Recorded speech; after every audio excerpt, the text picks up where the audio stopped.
kam thënë në vazhdimsi që është jashtëzakonisht e rëndësishme që të konstituohet Kuvendi i Republikës së Kosovës, në mënyrë që pastaj të hapet rruga për formimin e qeverisë, por duket hapur që ende mungon vullneti i opozitës për të dhënë kontributin e tyre që të konstituohet Kuvendi i Republikës së Kosovës.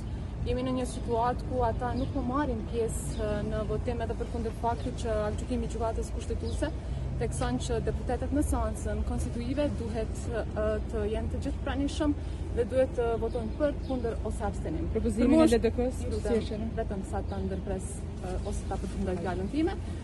Pra për mua është e paqartë ose i paqartë pozicioni i tyre që fare nuk marrin pjesë në votim për komisionin.